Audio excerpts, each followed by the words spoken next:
Om. Welcome to the series on Bhagavad Gita. पिछले दिनों हम विचार कर रहे थे, हमने स्टार्ट किया 11th वर्स सेकंड चैप्टर से, जो कि सांख्य योग नाम से जाना जाता है। गिविंग सम कॉन्टेक्स्ट, क्या हो रहा है युद्ध क्षेत्र में। अर्जुन शोक और मोह से ग्रस्त हो जाते हैं और विचलित हो जाते हैं। He is engrossed with sorrow. इसीलिए पहला जो अध्याय है अर्जुन विषाद योग है, जिसमें डिस्क्राइब किया जाता है किस टाइप का उनका विषाद, सॉरो या सफरिंग है। अभी भगवान क्या करते हैं, सफरिंग का मूल कारण हर जगह अज्ञान ही होता है। कोई चीज़ हम उल्टा समझ बैठते हैं, नहीं समझ पाते हैं, तभी हम सफ़र करते हैं। दुख, अखंडानंद जी एक जगह कहते हैं, दुख जो है वो प्रज्ञा का अपराध है।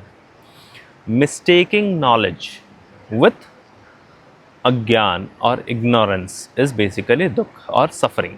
तो यहाँ भगवान वो सफरिंग को दूर करने के लिए देखते हैं कोई भी उपाय से सफरिंग आत्यंतिक मतलब परमानेंट उसका नष्ट नहीं हो सकता। तो भगवान ज्ञान की बात करते हैं। 12th वर्स से लेके 30th वर्स तक वी विल सी भगवान ऐसा ज्ञान देते हैं जिससे आपका सफरिंग नाश हो जाए।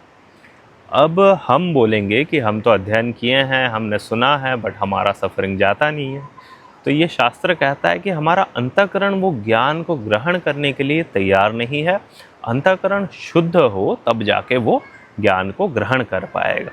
तो इसीलिए अंतःकरण शुद्धि के लिए बाकी अनेक उपाय, अनेक तरीके बताए जाते हैं आगे के अध्यायों में भी। तो हम ये ज्ञान वाला प्रकरण जो मूल समरी है वेदांत का वो देख रहे हैं। हमने 18th वर्स तक देखा था। 18th वर्स में वो बताते हैं असद वस्तु। 16th में वो बोलते हैं ना सतो विद्यते भाव ना भाव विद्यते सतः। तो उसमें जो असत है वो अंतवंत इमे देहा नित्यस्योक्ता शरीरिणः। जो शरीरी, ये शरीर में रहने वाला शरीर जो है वो असत है, क्योंकि ये नाश या नष्ट हो जाता है। और जो शरीरी है वो नित्य है और वो अविनाशी है, अप्रमेय है। अप्रमेय का मतलब है वो तो स्वतः सिद्ध है। आप हैं, आपका एग्जिस्टेंस, चेतन कॉन्शियसनेस का एग्जिस्टेंस इज स्वतः सिद्ध। उसको प्रमाणित करने के लिए कोई प्रमाण या कोई प्रूफ की ज़रूरत नहीं है।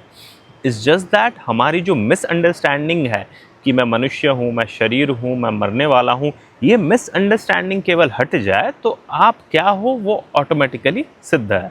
वो जानने के लिए कुछ आवश्यक नहीं है कि वो क्या है। तो फिर 19th वर्स में, अब 18th वर्स तक भगवान बताते हैं कि तुम जो हो वो शरीर नहीं हो, तुम वास्तविक आत्मा हो, या फिर तुम निर्विकार हो, निर्गुण हो, निष्क्रिय हो। तुम्हारा नाश नहीं होगा। तुम्हारा शोक का कारण क्या है, ये जो सामने दिख रहे हैं ये नहीं रहेंगे, कल इनका नाश हो जाएगा, ऐसी बात नहीं है। ये हमेशा रहेंगे। आत्मत्वेन चेतनत्वेन ये सदा सर्वदा रहेंगे। तुम्हारी दृष्टि जो है वो शरीर वाली दृष्टि है। भगवान केवल दृष्टि देते हैं, सददृष्टि देते हैं, जहाँ कहते हैं कि सद वस्तु का नाश कभी नहीं होता। ना तुम्हारा कभी नाश होगा, ना ये जो सामने दिख रहे हैं इनका कभी नाश होगा। इससे चलो शोक का निवारण हो जाएगा। लेकिन अब ये शंका आ सकता है अर्जुन जी को कि शोक तो चले गया, लेकिन ये हत्या रूपी जो कर्म है, इसमें जो मैं पापी बनूंगा, मैं किसी को मार रहा हूँ मतलब मैं पापी बनूंगा। और अर्जुन ये भी सोच सकते हैं कि कृष्ण भगवान आप मुझे बता रहे हैं कि आप जो कर रहे थे वही करो, युद्ध से निवृत्त मत हो, ये कहते हैं कृष्ण भगवान। इसका मतलब आप भी पाप के भागी बनेंगे। ये समझ के ऐसा प्रश्न आ सकता है, ये समझ के भगवान आगे का श्लोक जो है वो बताते हैं। गीता जो है आप संगति बिठा के, भगवान भाष्यकार का भाष्य हो या फिर अन्य टीकाकार मधुसूदन जी का, आज थोड़ा हम मधुसूदन सरस्वती जी के व्याख्या के हिसाब से हम देखेंगे, वो क्या करते हैं, वो संगति, वो कनेक्ट करते हैं, ये वर्स के बाद ये वर्स क्यों आया। तो भगवान ये सोच के कि ये कहीं ये ना सोचे कि मैं पापी बन जाऊंगा, शोक मोह तो निवृत्त हो गया, मैं दुखी नहीं हूँ, लेकिन जब युद्ध कर रहा हूँ, किसी को मार रहा हूँ, मतलब मैं पापी बनूंगा। इसका मतलब क्या है, जो कर्तृत्व भाव, उसका निराकरण करने के लिए भगवान अगला श्लोक बोलते हैं।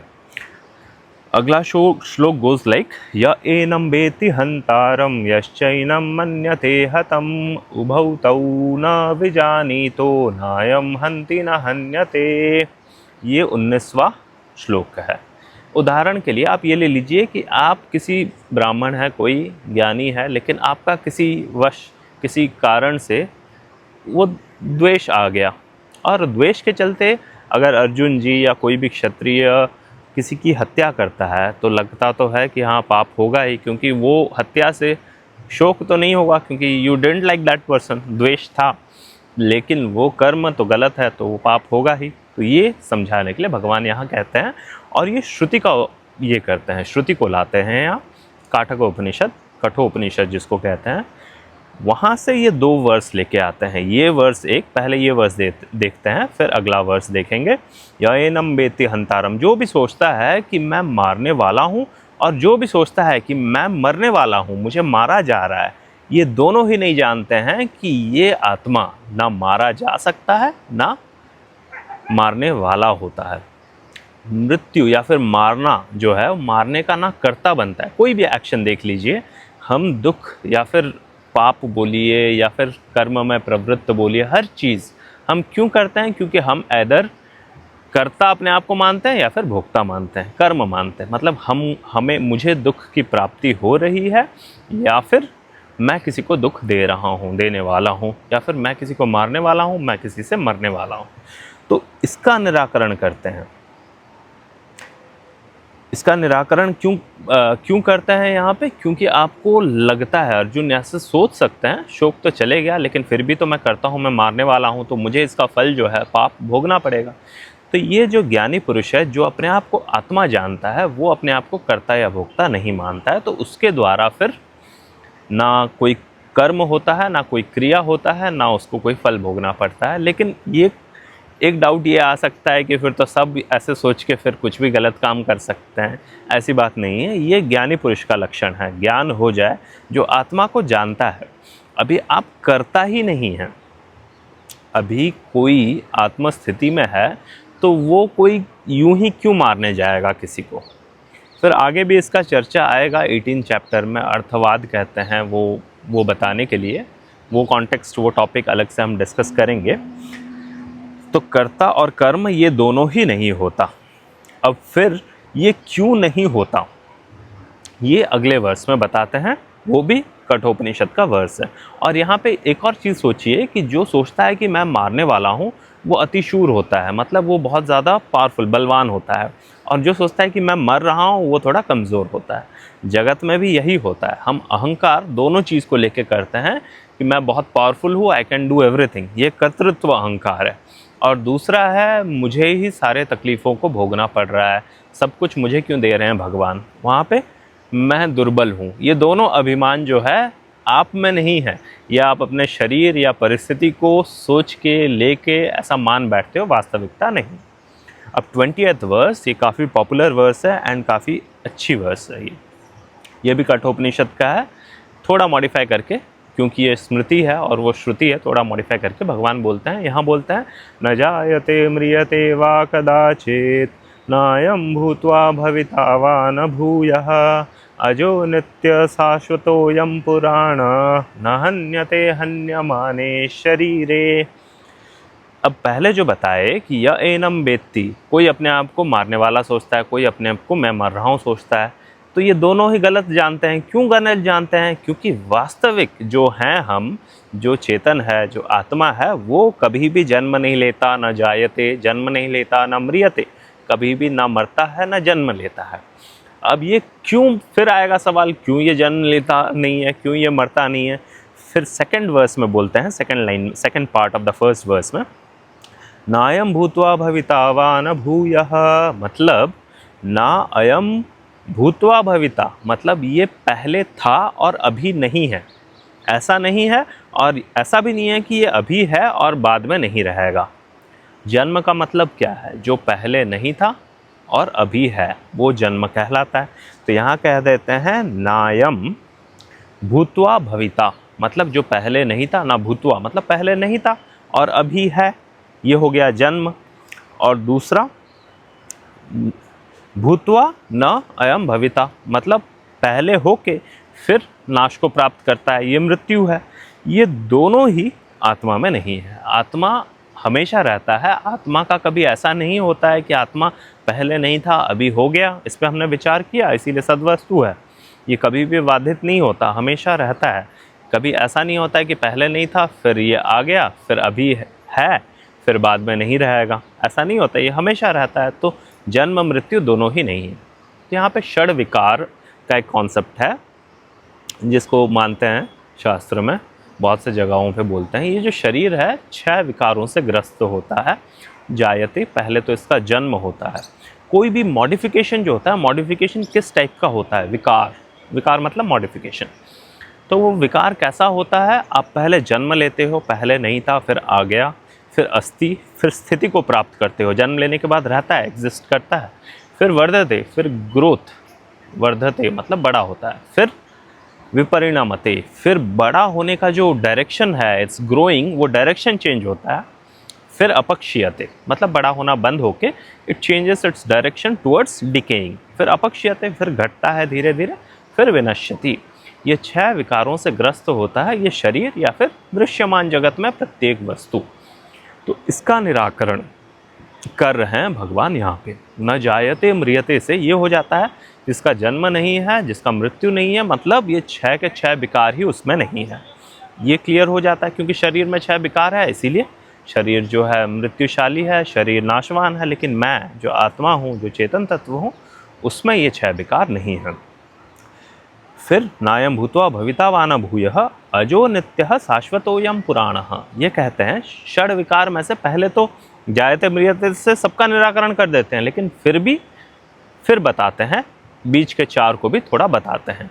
और जायते में अस्थि भी आ जाता है, जो जन्म लिया है वो एग्जिस्टेंस आ जाता है उसमें। तो जायते में वो अस्तित्व आ गया, और म्रियते में ये अपक्षीयते, अपक्षय भी आ गया। या फिर म्रियते में विपरिणामते को ले लीजिए। तो फिर बोलते हैं अजो नित्यः शाश्वतोयम पुराणा न हन्यते हन्यमाने शरीरे।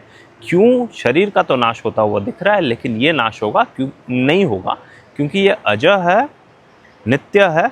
अज नित्य क्यों है? क्योंकि जन्म नहीं लेता है या फिर जन्म नहीं होता है, इसीलिए ये अज है। इस पर बहुत मेडिटेट किया जा सकता है। अजह, ये शब्द ना जन्मा हुआ, हमेशा से जो है, just try to imagine that thing. और नित्य मतलब मृत्यु नहीं होता है, इसीलिए ये नित्य है। फिर कहते हैं शाश्वतोयम पुराणः। शाश्वत और पुराण, ये 2 शब्द से क्या बोलते हैं भगवान?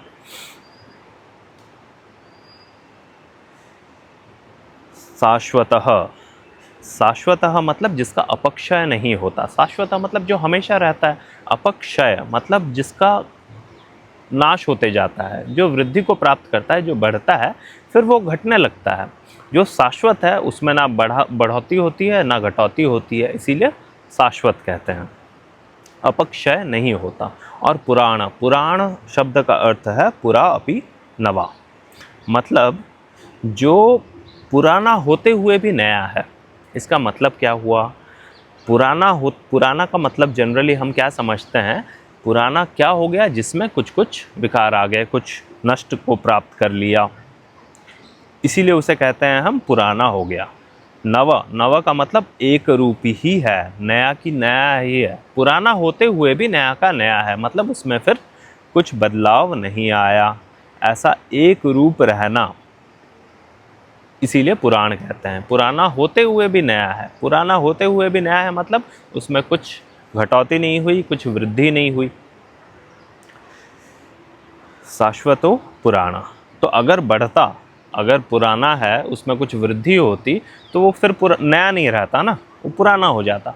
पुराणा का मतलब है पुरा अपि नवा, उसमें कुछ ऐड नहीं हुआ फर्दर, जैसा का तैसा, मतलब नया का नया भी है और पुराना भी है, मतलब शाश्वत भी है, उसमें घटौती भी नहीं होती, पुराना होकर नया भी है, मतलब वो वृद्धि को भी प्राप्त नहीं करता। ऐसे सारे विकारों से शून्य है यह आत्मा, ये कहते हैं भगवान यहाँ पे। I hope I am clear, आपको समझ आया। तो इसीलिए ये कहते हैं कि शरीर मारे जाने पर भी उसमें प्रतीत होने वाला ये जो आत्मा, जिसकी अनुभूति हमें शरीर में होनी सी लगती है, उसका कुछ नहीं होता, वो मारा नहीं जा सकता। यही कहते हैं। ऐसे 20th वर्स का एंड करते हैं, फिर आगे 21st वर्स हम देखेंगे। Thanks for watching. ओम।